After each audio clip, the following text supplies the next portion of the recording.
Hey, this is Jamie, the Urban Wine Buff, and welcome to Alphabetically Wine. Now, today's letter is the letter D, so I'll be discussing dry versus tannin. Now, I first want to explain what dry actually means. So when we talk about a dry wine, it's simply a wine that is not sweet. Dry is a taste, not a feeling in your mouth, okay? So dry just simply means that the wine doesn't have any sugar left over after fermentation, because during fermentation, that's when the sugar from the wine grapes are converted into alcohol. That's also why your wines that are higher in alcohol content are dry. They tend to be dry, at least, because all the sugars have been converted to the alcohol. Conversely, if you have a wine that is sweeter, they tend to have less alcohol content because the fermentation was stopped before all of the sugar can be converted into alcohol. Okay, so we got that out of the way, right? Okay, so let's move on. So as I was saying, dry is simply a taste. That drying feeling in your mouth, like sometimes when you take a sip of a wine, particularly a red wine, it might taste like you chewing on wood, or you done stuffed some cotton balls in your mouth or something like that. It feels really dry and astringent and makes your teeth and all that feels really dry. That is called tannin. That means that you have tasted a wine that is high in tannin.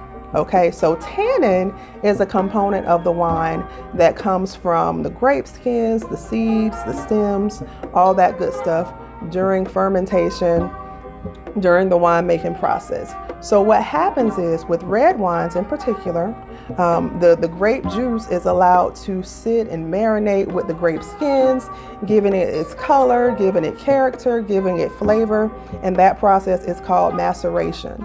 The longer the maceration time is, the darker, the bolder, the more tannins that a wine will have. Okay, so that's generally in red wines, not typically in whites.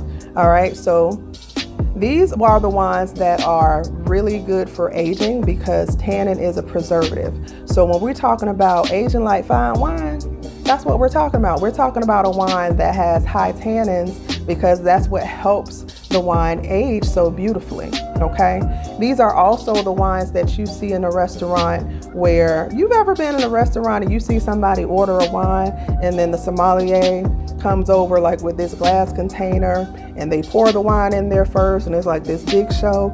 That's called the decanter, okay? So with decanters, they help soften the tannins of the wine and make it easier to drink, because what happens is once oxygen hits a wine, the wine starts to evolve and starts to turn into something else, starts to become easier to drink. So that's what that process is. You can also do this at home without a decanter, just by leaving the wine bottle out for a while, okay, or just by swirling your wine glass. As the oxygen makes contact with the wines, it changes how the wine tastes, it changes how the wine smells, and it just gives the wine a whole different experience in your mouth. So that's that. If you want to avoid tannins altogether, if you want to just venture out into the dry field, but you're not ready to get those tannins, you're not ready for that astringent feelings in your mouth, here are some of the wines that you might want to try. First of all, you might want to go with white wines, typically those that are grown in warmer regions of the world. So you might want to try a Chardonnay or a Pinot Grigio or a Sauvignon Blanc that's from California, from Argentina, from South Africa, from Australia, from South Italy. Those are your warm regions of the world. If you want to explore red wines that are not tannic, or that are really smooth and delicate and not harsh on your palate, you might want to do something like a Pinot Noir, a Gamay, which is Beaujolais, which I love, by the way.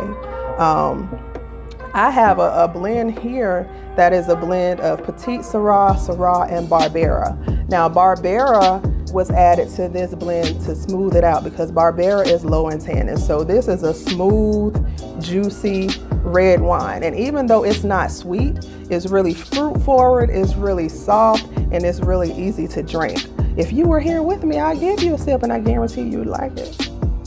All right, but if you're bold and you want to step out and you want to try those wines that are high in tannin, here's what you want to do. You want to get you a Cabernet Sauvignon, maybe a Zinfandel, Sangiovese. Those wines are really good with fatty food. So if you have a nice big T-bone steak, a Cabernet Sauvignon is the wine to go, because the tannins in that wine cut through the fat, and it just gives you a really nice experience when you pair that food and that particular wine together.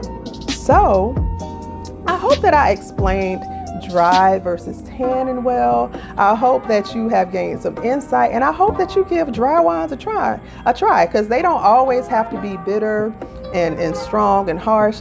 There are dry wines that are smooth, delicate, soft, easy to drink, just like the one that I have here. So let me know what you think.